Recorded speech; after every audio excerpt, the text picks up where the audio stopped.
Hello friends, welcome to our channel Beyond Academics. In the continuation of series Important Topics of Company and Compensation Law, today we are going to present another video on from chapter 3 Incorporation of a Company. So, the promoter and its legal position. This is the very important topic that has appeared many times in your examinations.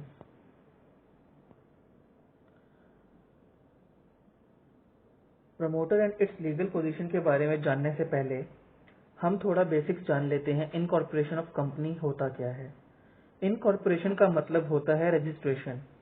Company जब ROC में register हो जाती है उसे को ही हम बोलते हैं incorporation of a company. So incorporation को हम बेसिकली दो स्टेजेस में डिवाइड कर सकते हैं, एक प्री इनकॉर्पोरेशन और दूसरा इनकॉर्पोरेशन। इनकॉर्पोरेशन मतलब जब कंपनी रजिस्टर हो चुकी है और प्री इनकॉर्पोरेशन मतलब कंपनी के रजिस्ट्रेशन होने से पहले कौन कौन से प्रोसेस होते हैं उसको हम बोलते हैं pre incorporation stage. So friends, pre incorporation stage का जो प्रोसेस होता है, जो रजिस्ट्रेशन प्रोसेस होता है, उसको कंप्लीट करने की रिस्पॉन्सिबिलिटी होती है प्रमोटर्स की। सो वैसे तो प्रमोटर्स को ये माना जाता था, अभी भी इनफैक्ट माना जाता है कि जिसको कंपनी बनाने का सबसे पहले आइडिया आया उसी को हम प्रमोटर कहते हैं। जैसे अगर मैं रिलायंस इंडस्ट्रीज की बात करूं तो धीरू भाई अंबानी, जिन्होंने रिलायंस इंडस्ट्रीज के फाउंडर थे, वो उस टाइम उस कंपनी के प्रमोटर भी थे। अब प्रमोटर की डेफिनेशन के बारे में जानते हैं। प्रमोटर्स को कंपनीज एक्ट 1956 में डिफाइन नहीं किया गया था, लेकिन कंपनीज एक्ट 2013 में इसको अंडर सेक्शन 2 सब सेक्शन 69 में डिफाइन किया गया है।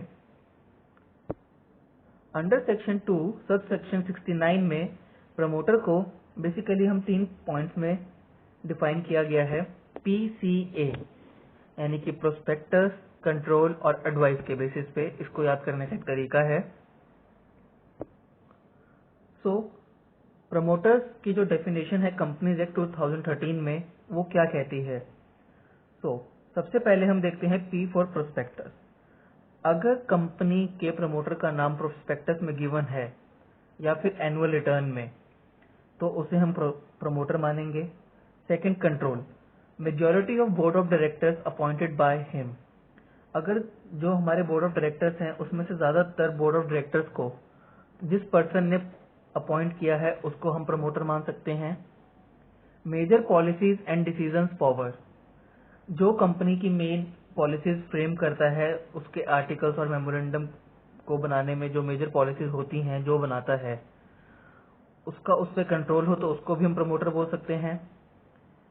कंट्रोल के में थर्ड सब पॉइंट है हमारा इंपॉर्टेंट डिसीजन।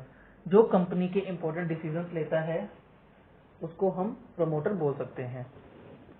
थर्ड है A फॉर एडवाइस। तो कंपनी के बोर्ड ऑफ डायरेक्टर जिसकी बात मान के अपने सारे काम करते हैं, अकस्टम टू कंपनीज एक्ट, उसको भी हम प्रमोटर बोलते हैं। अब यहाँ पे हमको कंफ्यूज नहीं होना है कि कंपनी के बोर्ड ऑफ डायरेक्टर तो CA, CS, लॉयर्स इन सब की बात मानते हैं, लेकिन वो प्रमोटर्स नहीं होते कंपनी के। और हाँ, प्रमोटर जरूरी नहीं जिसने कंपनी स्टार्ट की हो वही प्रमोटर हो। अब जैसे रिलायंस इंडस्ट्री को धीरू भाई अंबानी ने स्टार्ट किया था, लेकिन बाद में majority of board of directors जो अपॉइंट किए, जो मेजर कंट्रोल आ गया, वो अनिल अंबानी को शिफ्ट हो गया, अनिल धीरू भाई अंबानी को। और मुकेश अंबानी को भी शिफ्ट हो गया। तो बाद में उस कंपनी के प्रमोटर कौन बन गए? मुकेश अंबानी और अनिल अंबानी।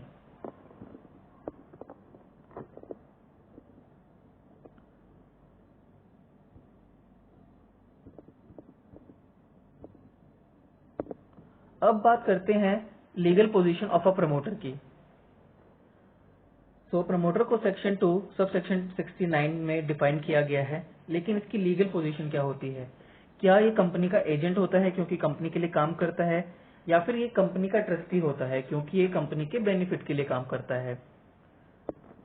जो प्रमोटर है, क्या वो कंपनी का एजेंट हो सकता है?